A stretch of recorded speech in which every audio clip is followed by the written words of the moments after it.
오늘은 베드로후서 강의 세 번째 시간으로 목격과 체험보다 더 확실한 증거라는 주제로 오늘 베드로후서 강의 세 번째 시간을 살펴보고자 합니다. 자, 서론으로 제시된 부분을 함께 읽겠습니다. 앞서 베드로는 생명과 경건에 속한 모든 것을 소유한 자, 이를 가리켜서 성도라 부르죠.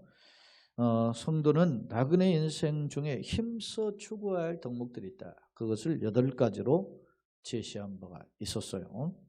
주목할 점은 오늘 본문에서 베드로가 자신의 죽음을 앞두고 유언처럼 권면한 교훈이다. 그렇습니다. 왜냐하면 우리가 디모데후서 4장에서도 보면 나의 떠날 기약에 가까웠다 그랬죠. 내가 관자같이 부음이 되고 나의 떠날 기약에 가깝다 이렇게 표현해요. 디모데후서 4장에 보면. 근데 오늘 베드로후서 1장에서도 보면 그런 표현이 있어요. 나도 이제 나의 장막을 벗어나야 할 것이 임박한 줄 알미라. 죽을 때가 가까웠다는 거 아는 거예요 지금. 자, 이때 심정이 어떨까 이런 생각을 해봐요. 이게 우리가 모르니까 이걸 그냥 하지. 이런 상황에서 마지막 유언처럼 권면한, 유서와 같이 권면한 내용이 베드로후서라는 겁니다. 자, 그렇다면 노사도가 마지막으로 강조하고자 했던 교훈이 뭘까? 당시 거짓 교사들이 교회를 어지럽히던 상황에서 체험을 뛰어넘는, 아까 제가 제목했죠. 목격과 체험보다 더 확실한 체험을 뛰어넘는 말씀의 답이 나왔어요. 말씀의 중요성을 강조하는데 내용을 한번 들여다봅시다. 자, 체험보다 중요하다. 여러분 그렇게 생각합니까? 여러분이요 자기가 체험 있으면 얼마나 그 대단하게 생각하는지 몰라요. 근데 그 체험보다 중요한 게 말씀이라는 거죠. 예? 나는 어느 연예인이 무슨 저 은혜를 받아가지고 뒤집어졌다. 그리고서나 자기가 다 공부해서 신학 석사도 박사고 했다. 이렇게 하고 간증 나온 나는 그런 소리 별로 그러면 그냥 조용히 있어. 그냥 조용히 있으라고. 그 조용히 있는 게 나는 도와주는 거라고 봐요. 어땠는데 지가 석박사 받았는데 어쩌자는 거예요 도대체. 예? 나는 그런 것 자체에 크게 공감이 안 가요. 내가 살아보니까 내가 누구를 귀신을 쫓아내고 병을 못 고친 것이 나의 부족이 아니라 내가 가르친 대로 못 사는 것이 나의 큰 고민이에요. 사실은. 이건 모든 목회자나 성도에게 다 같은 고민이 아닐까 생각이 드는데 왜냐? 그놈의 급한 성격, 어떤 급한 내 그 평생 살아온 기질 이게 쉽게 못 버려요. 그러니까 주님 닮아서 한번 내 생각, 마인드를 바꾸고 언어를 바꾸고 삶을 바꾸는. 여러분요. 그런데 그 생활을 바꾸는 건 마지막 최종이거든요. 근데 삶의 방향성을 생각을 바꾸는지도 않고 어떻게 삶이 바뀝니까? 생각의 방향성, 삶의 방향성을 바꿨는데도 안 되는데 바꾸고 가려고 보니까 막 걸림돌이 너무 많은 거예요. 그러다 보니까 어떻게 해요? 타협을 하게 돼요. 타협을. 그리고 내가 실수하고 넘어지잖아요. 그러면 합리화를 해요. 나를 포장해요. 누구도 그랬는데 내가 이만했으면 됐지 이런 식으로. 이런 모습들이 내가 보이는데 뭘 받아가지고 은혜를 받아가지고 뭐 했다? 그냥 변화됐으면 조용히 지내. 그리고 조용히 그냥 묵묵히 이렇게. 많은 사람은 내가 변화돼가지고 막 누군가를 변화시켜가지고 예수 믿게 하면 그걸 능력이라고 하는데 착각하지 마요. 오늘 본문에서 베드로가 하고자 하는 이야기를 한번 들여다볼 필요가 있습니다. 자기가 목격담 전보다 더 중요한 게 뭐냐? 말씀이더라는 거예요. 뭘 목격했을까요? 그러면 베드로가 예수님이 하늘의 영광의 하나님은 변형됐어요. 광채가 나시래. 그래서 너무너무 좋으니까 여기가 좋사오니 초막셋을 지자 하나는 주를 위하여 하나는 그때 나타나가지고 예수님과 이렇게 대화했던 모세와 엘리야를 위해서 초막을 짓겠다 그러잖아요. 너무너무 좋으니까 여기가 좋사오니. 그렇게 영광을 체험한 베드로가 어떻게 해요? 그것보다 더 중요한 게 있다 그러면서 말씀을 이야기해요. 이게 베드로 생각만이 아니에요. 고린도후서 12장에 보면 내가 어떤 사람 안다 그래요. 그 어떤 사람이 자기의 사실은. 근데 그 사람이 어떻게 셋째 하늘에 올라갔다. 그래서 형언할 것을 보았는데 너무 자고한 것 같아서 내가 그것을 그만두더라. 간증을 딱 끝내잖아. 왜? 니네들보다도 내가 간증거리가 이렇게 있다. 그런데 내가 그만둔다. 그러니까 여러분 보세요. 뭘 보았다, 뭘 능력을 받았다, 기준 쫓아 병고 쳤다. 이거 대단한 거지. 그런데 그것이 실세 신앙생활을 해보면 그것보다 더 중요한 게 있는데 그것을 받았음에도 불구하고 절제하는 거 얼마나 중요해요. 예?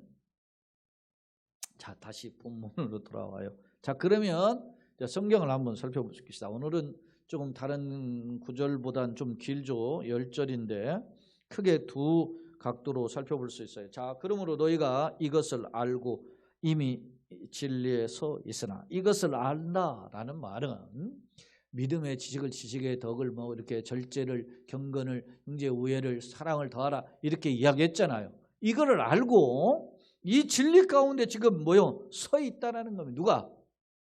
베드로가 편지를 보낼 때 편지를 받는 성도들이 있다는 거예요. 그러나 있으나 그러나 그런 뜻이죠. 그러나 내가 항상 너에게 뭐요? 생각나게 하려 하노라 그랬어요.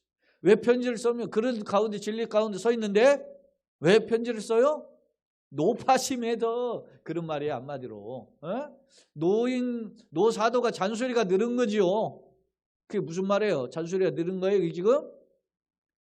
우리는 실수하고 넘어질 수 있는 가능성이 농후하기 때문에 다시 한번 거듭 잔소리를 한다 그런 말이에요.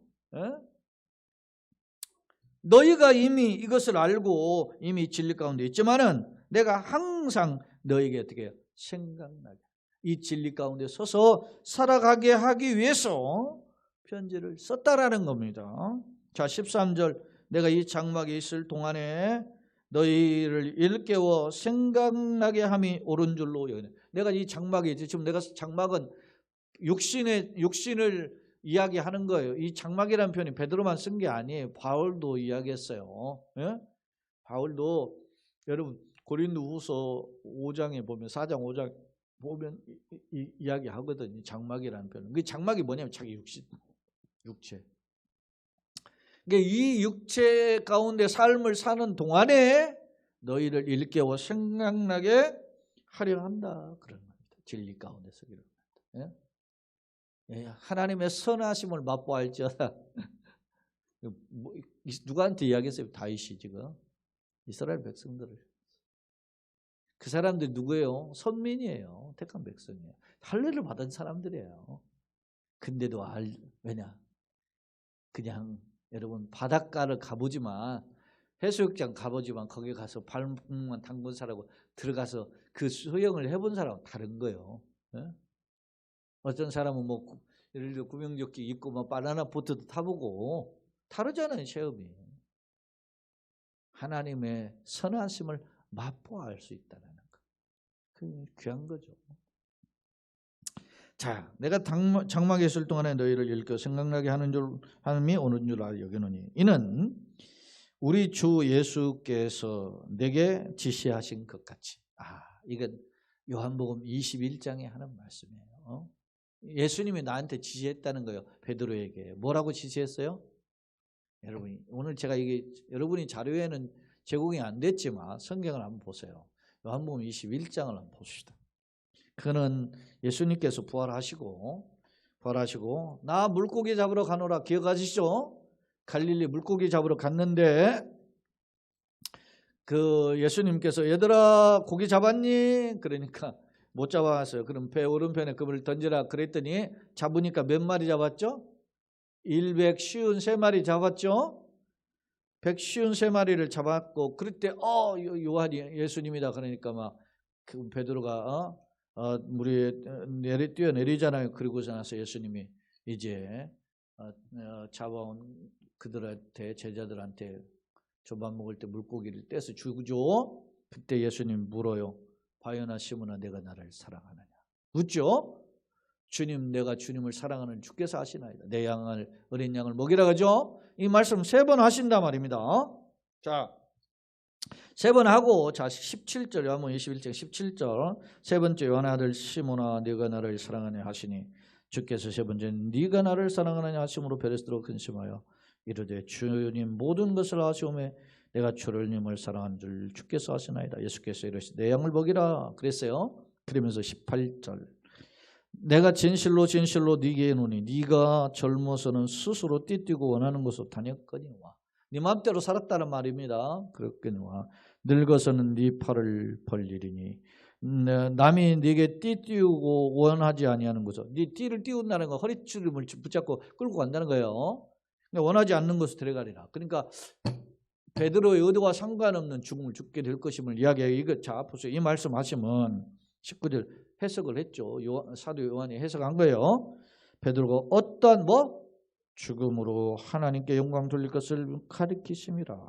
그렇죠? 이 말씀을 하시고 베드로에게 나를 따라라. 그랬죠? 자, 다시 돌아옵니다.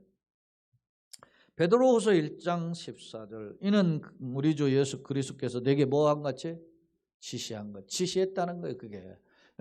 요한 내 양을 먹이라고 하셨던 주님이 네가 젊어서는 팔을 벌리고 네 뛰고 네 맘대로 갔지만 늙어서 누군가가 네 띠를 끌고 갈 사람 때가 올 것이다. 이게 순교한다는 거예요. 이게 베드로가 자기가 죽을 날이 가까웠다는 걸 알아요.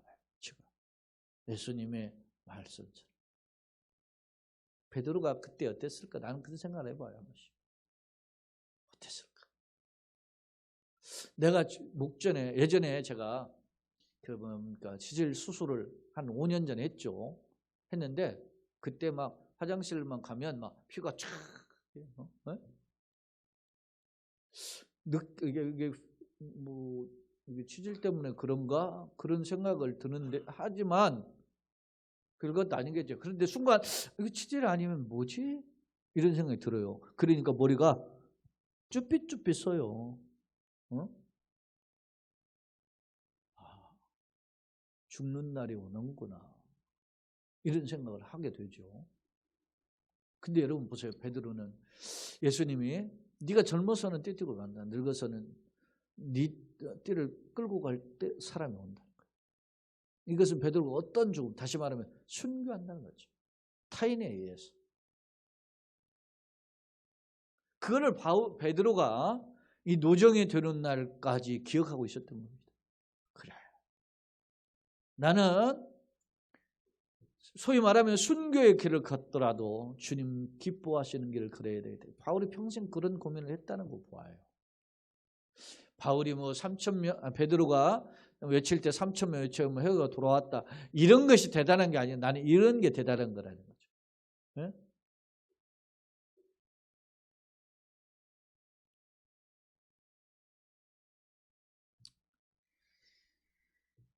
우리가 젊으면 힘이 있고 잘 나가면 미래가 보일 때는 이런 생각을 못 해요. 이런 생각 안 해. 못 하기도 하지만 안 해. 아예. 할 마음이 없어. 그랬네. 겉사람은 부패해지고 점점 늙어지고 그러면 생각해 보게 되는 거예요. 사람이란 나이가 들어서 연세가 들어서 그렇잖아요. 흔히 할머니들의 거짓말 중에 첫 번째가 뭐라 그래요? 빨리 죽고 싶다. 그렇다는. 근데 제가 저희 어머님을 뵀을 때 돌아가실 때 테니까 일단 죽음을 인지한 듯한 반응을 보이더라고요. 입을 벌려서 제가 물을 떠드리는데도 꽉 다물고 안 벌려. 지금 그런 생각이 제게 참 남아있어요. 내가 마지막 가시는데 뭘 못했나. 왜 우리 어머님이 마지막 그걸 거부하셨을까. 어제 제가 얻은 인터넷 기사에 올린 길인데 돌아가시기 직전에 금식을 해야 모든 몸이 참 편안하다 그래요. 그러니까 그 기력을 회복하기 위해서 뭔가 이렇게 자꾸 떠 먹이고 그런 것이 사실은 환자에게 도움이 되는 게 연명은 조금 더 할 줄 몰라도 도움이 되지 않는다 그래요. 어제 기사 하나 보니까. 그래서 어제 조금 제가 위로를 받긴 했는데 그 마음에 걸린 게 있어요. 내가 뭘 잘 못 모셨길래 이런 우리 어머님 그냥 돌아가시려고 각오를 했구나. 이런 생각이 드니까. 자, 여러분. 죽음이라는 것은 이게 그냥 계산해지고 생각해지지 않은 상황에서는 전혀 몰라요. 그런 형편을 다 목전에 둔 사람들을 보거나 내가 그런 상황태로 한 걸음씩 더 나아간다는 것을 느낄 때 깨닫게 돼요. 이 생각을 지금 해보게 되는 거예요. 지금. 나도 나의 장막이 벗어날 것이 임박한 줄을 아노라 그랬어요. 임박했다. 그래서 내가 힘써 너희로 하여금 그래서 지금 남은 힘을 최선을 다 액기스로 짜서 너희로 하여금 내가 떠난 후에도 죽은 후에도 오죠. 죽은 후에도 어느 때나 이런 것을 생각하나 항상이죠. 어느 때나 항상 생각나게 하려. 뭘 생각나게 했을까? 베드로가 마지막 죽기 전에 내가 떠나도 항상 제자들이 믿음의 성도들이 항상 기억하는 것이 있었으면 좋겠다라고 생각한 것이 뭘까? 한번 보세요. 자, 16절 우리 주 예수 그리스도의 능력과 강림하심을 너희에게 알게 하는 것이 교묘히 만든 이야기를 따른 것이 아니에요. 자, 예수 그리스도의 능력, 예수 그리스도의 강림, 능력 강림은 반복 강조해요. 예수님의 보세요. 재림, 강림은 재림이죠. 재림하실 때의 모습은 뭐요? 예수 그리스도의 최고의 모습이란 말이에요. 예? 예수님이 이 땅 우리에게 보여주신 모습들 중에 최고의 모습이 재림의 모습이에요. 그 영광의 모습이다. 그 심판주로 오시는 거죠. 그 찌른 자도 본다 그러잖아요. 예수님을 창짝을 찌르고 못밭을 박은 자도 그 예수님의 재림 모습 보게 될 것이다. 그 말씀, 그 능력과 강림하심을 너에게 전했죠. 복음을 전한 거죠. 바울이 십자가와 부활의 도를 전했듯이 베드로 똑같은 걸 전한 거예요. 전한 것이 교묘히 만든 일, 교묘히 만들었다. 이게 소피조라고 하는 제가 헬라어로 적혀 있는데 이 여러분 소피아가 뭐예요? 지혜잖아요. 헬라어로 소피아가. 그러니까 이게 엄밀히 말하면 지혜롭게 그런 것인데 교묘이란 말은 내가 막 머리를 짜고 막 소위 말하면 짱구를 굴려가지고 최고의 그렇게 아름답게 만들어낸 그런 말이 아니라 그게 자기가 머리를 굴려가지고 최고의 멋있는 말로 만들어낸 것이 아니라는 말이에요. 그러니까 이 말은 뭐예요? 속임수, 누군가를 돈을 끌어내거나 예를 들어 그러잖아요. 이단 사이비들이 얼마나 체계적으로 잘해놔요. 여러분 이단 사이비들이 왜 넘어가죠? 한번 여러분 생각해 보세요. 이단 사이비들 왜? 기성교회, 정통교회에서는 이렇게 체계적으로 짝짝짝짝 클리어하게 막 구원의 문제가 해결되고 막 딱 하는 것이 없어. 그런데 이단 사이비들한테 가면 막 내가 뭐 10년, 20년 다녔는데 한번 뭐 듣지 못한 이야기를 쭉 해주거든. 그러네. 이렇게 생각이 되는 거예요. 그래서 그런 생각을 갖는 것에 대한 도전을 제가 받아서 끊임없이 제가 뭐 합니까? 카테키즘을 한 겁니다. 성경 공부를 중간중간에 아주 중요한 교리들을 가르쳐 놓은 거 아니에요? 계속. 우리가 이게 교회 신학에 대한 교리를 제가 한 5번 했어요. 지금 목회하는 지금 이 개척 교회 해가지고 27년 되는 동안에. 근데 그게 뭔 말인지 못 알아듣지. 구원이 뭔가를 쭉 이야기하고. 근데 이게 목사는 내가 뭘 했다는 걸 더 잘 알아요. 근데 교인들은 띄엄띄엄 참석하거나 어쩌다 한번 참석하거나 그럼 모르지. 그게 뭔 말인가. 그리고 참석해도 딴짓해. 손톱이나 파거나 이빨로 뜯거나 말이지. 그게 뭐 딴짓 그거라 기록하거나 이러는데 무슨 은혜가 임하겠느냐. 제가 이야기하지 않습니까? 우리의 머리에 세례수가 마르기 전에 제가 한 말이 아니에요. 토마스 아스님. 그는 지옥에 떨어질 수 있다는 거예요. 왜? 예배당에 앉아가지고서는 있는데도 딴 생각을 하면 사탄이 딱 인터셉트 하는 거예요. 말씀을.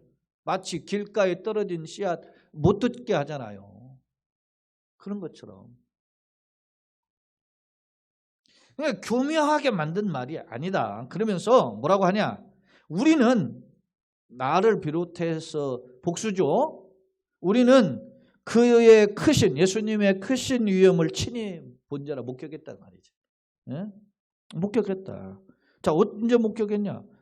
예수님 3년 동안 공생의 사역을 하는 것을 보았을 뿐만 아니라 그 지극히 큰 영광 중에 이러한 소리가 그에게 나기를 너는 내 사랑하는 아들이요 내 기뻐하는 자라 하실 때에 그가 아버지 하나님 아버지께 존귀 영광을 받으셨느니라. 이런 소리가 나는 장면을 제가 보았다는 거예요. 어디서? 이 소리가 언제 났냐? 18절 우리가 그와 함께 어디에 있어? 거룩한 산에 있었어. 이 산을 흔히 예수님이 놀라운 모습으로 변형됐다고 해서 무슨 산이라 부르죠? 변화산이라고 하죠. 이 변화산은 그럼 어떤 산이냐 할 때 학자들은 소위 헬몬산으로 봅니다. 헬몬산이 백두산보다 조금 더 높죠.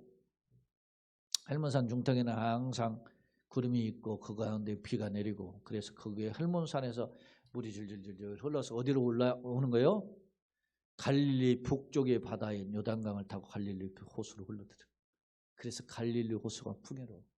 항상 비가 흘렀어. 네? 저도 그 갈릴리 북쪽 가봤는데 진짜 폭포수 같은 물이 흘러요. 그 중간에 헬몬산 가기 전에 어디가 있냐면 가이사랴 빌립보에 있는데 거기도 진짜 큰 넉바지부터 계곡이 물이 흘러. 근데 그 계곡에 우리나라 계곡같이 막 큰 계곡들이 있다니까. 갈릴리 북쪽에는 사해바다 쪽 남쪽에 와봐요. 허허 벌판이. 네게부로 하는 것이 말이지 광야와 같은 그런 것이 그렇게 생겼는데. 근데 이 거룩한 산에 있을 때 하늘로부터 들었어요. 참 들은 이야기를 다시 17절 봅시다. 지극히 큰 영광 중에 이런 소리가 있어서 나기를 이는 내 사랑하는 뭐요? 아들이. 하나님이 하늘에서 예수님 향해서 이는 내 사랑하는 뭐라고? 아들이고 뭐가요? 내가 기뻐하는 자라 하실 때 그가 하나님 아버지께 뭐요? 존귀와 영광을 받았다. 아버지가 그 선포하는 그 영광을 누가 다 취하신 거예요? 예수님이 다 취했다. 그걸 내가 보았다는 거예요. 베드로가 그걸 볼 때 어떻게 해요? 비몽사몽 중에 너무 황홀하잖아요. 그러니까 너무 여기가 너무 좋사오니 우리가 조막셋을 집을 세 개를 얼른 뚱땅 짓더라도 얼른 져서 하나는 예수님을 위해 하나는 엘리야를 하는 모세를 그렇게 같이 살았으면 좋겠다는 거죠. 에? 모세, 엘리야 이런 분들. 여러분 보고 싶습니까? 천국에 가면 보겠네. 그 찬양 있죠? 그 찬양. 네? 작은 광주리에 모세를 알죠? 네? 그런 찬양. 거기 보면 천국에 가면 보겠네 하잖아요. 자, 그렇게 내가 보았다는 거예요. 한마디로 목격과 체험이 있다는 거예요. 목격담과 체험담이 있어요. 근데 오늘 본문의 제목이 뭐예요? 목격과 체험보다 더 확신은 증거이죠. 그런데 19절 또 우리에게는 더 뭐라고? 확실한 예언이 있어 그랬어요. 더 확실하다. 뭐보다? 자기가 본 체험보다 더 확실한 게 있다는 겁니다. 베드로가 본 거는 베드로, 야고보, 요한 셋만 봤잖아요. 그거 본 것보다 더 확실한 게 있다는 거예요. 그게 뭐냐? 어두운 데서 비추는 등불과 같으니 날이 새어 샛별이 너희 마음에 떠오르기까지 너희가 이것을 주의하는 것이 옳으니라. 어둠을 몰아내는 등불과 같은 빛과 같은 것이 있다는 거예요. 그게 뭐예요? 확실한 예언이 뭐예요? 말씀이죠. 말씀. 네? 확실한 예언이라고 했어요. 먼저 알 것은 뭐라고 했어요? 성경의 모든 예언은 사사로이 풀 것이 아니니 예언은 언제든지 사람의 뜻으로 낸 것이 아니요 오직 성령의 감동하심을 받은 사람들이 하나님께 받아 말한 것입니다. 말씀이라는 것을 알 수 있습니다. 성경을 어떻게 해야 하느냐. 그래서 우리가 그런 걸 잘 아는데 문제는요. 이번에도 우리 교단에서 여성 안수에 대한 그 헌의가 올라왔는데 그냥 연구합시다 하고 그냥 퇴짜를 시켰는데 저는 조심스럽겠지만은 그냥 여성 안수에 대해서 허용을 하자고 하는 입장이에요. 제 입장에는. 근데 그렇게 하려면 성경 여성 안수에 대한 기록이 없죠. 오히려 여성은 여자는 교회 앞에 잠잠하라 그렇게 말만 하고 있고 하니까 성경 해석을 할 때 보면 우리는 두 가지 큰 영감설을 따라요. 유기적 영감설과 소위 완전 축자 영감설을 따라요. 글자 한자에 다 하나님의 성령이 감동이 됐다는 말이잖아요. 그러면 그걸 문자적으로 해석할 때는 여성 안수를 못하죠. 근데 그걸 어떻게 해석해야 그러면 되느냐.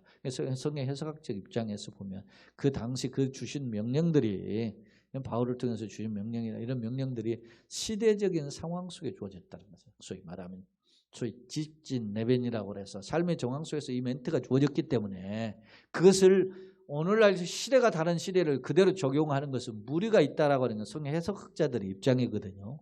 이렇게 해석을 해야 되는 거예요.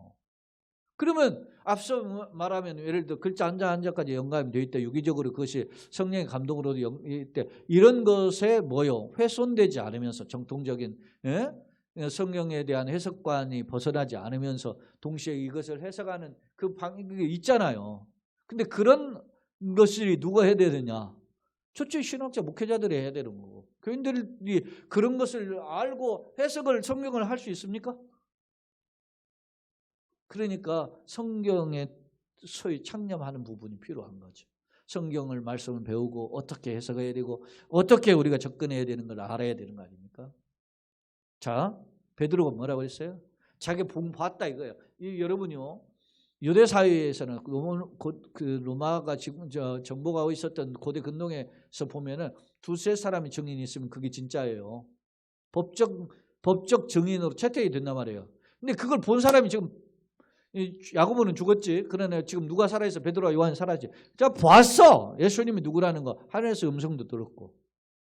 그러니까 봤다는데 어떻게 할 거야? 근데 자기는 베드로는 이걸 내려놔요. 이거 자기가 본 것보다 더 확실한 뭐가 있다? 예언이 있다. 하나님 말씀. 성경 속에서 증거하는 예언이 있다는 거예요. 예수는 그리스도인지를 증거하는 성경의 구절이 성경에 쏟아질 듯 많잖아요. 에? 그걸 여러분이 엮어야 될 거 아닙니까? 구슬이 선말이라도 꿰어 보배라고 그것을 우리가 뭔가 이걸 전해줘야 될 거 아니에요. 근데 성경은 도외시하고 성경은 떨쳐놓고 말이야. 딴소리 한단 말이지.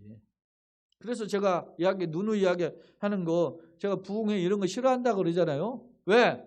성경 본문은 이제 하나 있고 성경 이야기 별로 안 해. 그거 헛소리만 하다가 그냥 뭐 자기가 갖고 막 웃기고 막 그렇게 하면 깔깔깔깔 웃고 살아 떠나. 근데 도대체 왜 깔깔깔 웃고 은혜 받았다고 그랬느냐는 거야 나는. 성경을 좀. 그래서 예전에는 부흥회라고 하는 거 사경이라 말씀 사찰에서 말씀을 가르치는. 자, 이야기가 다른 각도 하나 자 봅시다. 두 번째 화면입니다.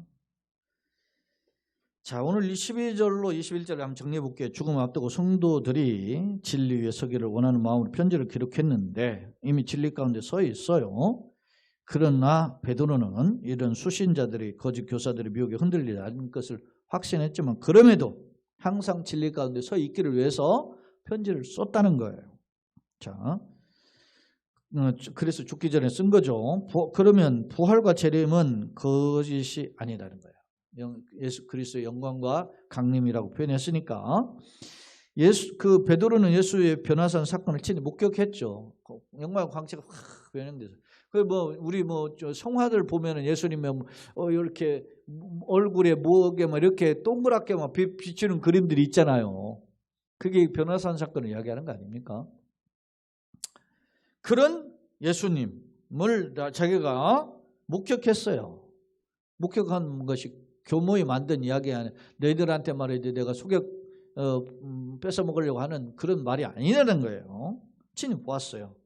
그게 그 변화산 사건, 소위 헬몬산에서 예수님이 놀랍게 변형된 그 사건을 본 목격자예요. 그러나 그 목격담보다 더 확실한 증거가 있다. 그것은 뭐요? 말씀인데 그 말씀은 성령에 감동된 것이다. 그래서 사사로 해석해서는 안 된다. 근거 즉 해서 성경의 저작권은 누구다? 성령이시다. 그래서 이게 디모데후서 3장 16절에도 모든 성경 하나님의 감동으로 된 것으로 그랬죠. 교훈과 바르게 함과 책망과 의로 교육하고 유익하다. 디모데후서 3장 17절이죠. 온 저자는 기록에 오르게 없게 하세요. 이게 소위 말하면 아까 말한 제가 성경에 뭐요? 영감성 중에 무슨 성? 유기성이라고 그래요. 유기성. 유기적 영감설이라고 하는 겁니다. 영감은 감동됐다. 성령에 감동됐다. 그런 거예요. 영감이. 자, 세 번째 화면입니다. 구약 성경의 증거와 거짓 교사. 구약 성경은 뭐예요? 성경은 개인의 예언과 사상이 아니라 하나님께로부터 비롯된 거죠. 때문에 구약의 선지자들은 자신의 뜻이 아닌 하나님의 계시를 받아 증거하고 선포했죠. 그런데 거짓 교사는 어떻게 해요? 유행을 쫓아가요. 그리고 물질의 욕심을 따라서 이 사람들이 득이 없는데 자기 하겠어요? 또 돈을 뺏어 먹기 위한 그런 방법. 욕심을 따라 거짓 예언과 환상을 말하죠. 그리고 이러려면 어떻게 해요? 정통 어떤 선지자들을 무시하죠. 저것들은 가짜다고 이야기하는 거예요. 그 이단들이 특징이 뭐예요? 정통교회, 기존교회는 썩었다고 그러는 거죠. 그렇게 말하죠. 하나님의 선지자를 향해서는 개인의 꿈과 환상에 불응하시다 혹평해. 지들이 그러면서 자, 교훈. 성경의 저자는 성령님이시기에 성령의 감동으로 기록한 거죠. 때문에 사사롭게 해석하지 말아야 되고 환상과 기적을 체험했어도 자, 중요한 말입니다. 환상과 기적을 체험해서 성경보다 앞설 수가 없다. 베드로가 자기가 봤어도 더 확실한 게 있다 하면서 말씀을 이야기하잖아요. 그냥 올바른 성경관이 건강한 신앙의 비결이라는 거예요. 성경을 모르거든요. 그래서 제가 여러분들 우리가 카테키즘 할 때 7단계 이야기할 때 첫 번째 단계가 뭐죠? 계시란 무엇인가 들어봤죠? 계시란 무엇인가. 그게 성경이란 계시가 성경책이에요. 성경책은 어떤 책인가? 그거를 이야기하는 거예요. 그래서 성경을 알아야 누구도 있어요? 하나님도 알고 성경을 알아야 인간이 누군 줄 알고 성경을 알아야 누구요? 예수님이 메시아인 것을 알게 되고 성경을 알아야 누가 돼요? 성령님이 오셔서 우리를 감동하시는 걸 알게 되고 성경을 알아야 누가요? 교회의 생활이 어떤 것을 알게 되고 성경을 알아야 어떻게 종말의 말세에 예수님 재림한다는 거 안다. 이게 7가지예요. 우리가 기독 7형님 계속 이야기했잖아요. 결론. 간혹 은혜를 받았음을 간증하는 사람들의 경우 자신의 체험을 보편화하라는 경향이 있어요. 자기가 뭘 봤다고 하면서. 내가 예전에 우리 무교회에서도 그 권사님 기도 많이 하세요. 권사님이 기도하시면 기도하면은 권사님 기도 많이 하면 어떻게 해야 돼? 이렇게 해라고 자기가 또 말을 해요. 위험한 거예요. 그게 굉장히. 사람이 기도 많이 하면요. 그런 게 느껴져요. 사실. 자기 여러분 보세요. 하루에 2-3시간씩 그걸 한 5년 10년 계속 해봐요. 자기가 확실히 막 두르는 게 있어요. 그러다 보면 오버페이스가 된다. 네?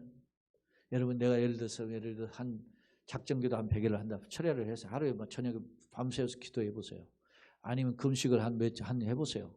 계속 그다음에 어떻게 해요? 그렇게 하고 좀 끊어요. 뭐 이렇게 핸드폰도 끊고 컴퓨터도 끊고 다 끊고 한번 살아봐. 그러면 어떻게 자기가 좀 신령해졌죠. 느낌이 그래요. 진짜로.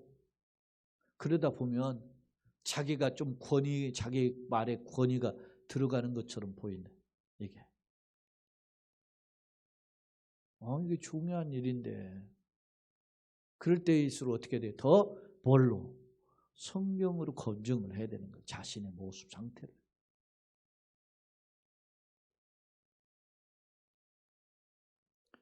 물론 개인의 신앙 체험 매우 존중되어야 돼요. 하지만 그것을 타인에게 자신이 목격한 체험 경험을 100% 적용하는 것은 무리가 있다. 더군다나 성경의 거울에 비추어 검증하지 않고 간증하는 것은 조심해야 한다. 본문에서 베드로는 자신이 높은 산에서 예수님의 영광스러운 모습을 목격한 체험이 있지만 그보다 더 오히려 확실한 예언, 다시 하는 말씀이죠. 성경 말씀이 있음을 강조하는 점을 주목해야 한다. 왜냐하면 성경은 하나님의 계시의 증거이기 때문이다. 하나님. 예? 그래서 성경을 무슨 계시에 속하죠? 특별 계시에 특별 계시. 일반 계시도 있지만 일반 계시는 자연상 계시 이런 거 기적 이런 건 물론 특별 계시 기적이 들어가지만 있지만 하나님이 특별한 계시를 주는 거예요. 특별 계시는 크게 세 가지로 분류하죠. 하나는 뭐요? 기적. 하나는 뭐요? 예수님의 인카네이션, 성육신. 그리고 또 하나는 뭐요? 성경입니다. 예수님은 안 계시잖아요, 지금. 그러니까 우리가 사람들이 기적을 쫓아가지만 그 기적을 검증하는 게 뭐라고? 성경이라고 해요, 성경. 매우 중요한 말이에요. 자, 말씀에 충만한 은혜를 깨달아 알기를 간절히 열망하죠. 에베소 3장에 여기 제가 9절 적어놓은 19절 적었는데, 그러면 그 넓이와 하나님의 넓이와 길이와 깊이와 높이가 어떠함을 깨달아서 그 주님의 영광의 상태를 깨달아 알기를 원한다 그랬어요. 바울이 에베소 교인들을 위해 2번이나 기도하는데 이게 2번째 기도의 내용이에요. 우리 역시 이런 주님의 성숙한 그릇들이 되기를 예수님의 이름으로 축원합니다. 아멘. 그래요. 자, 앞서도 제가 이야기한 것처럼 새로운 한 주간 또 새로운 한 달이 시작이 되는데 교회와 가정을 불쌍히 여기시고 특별히 선선한 계절에 감기 좀 조심하시고 코로나 또 이렇게 좀 줄어들어서 감사하지만 하나님의 세밀하게 간섭하시기를 소원합니다.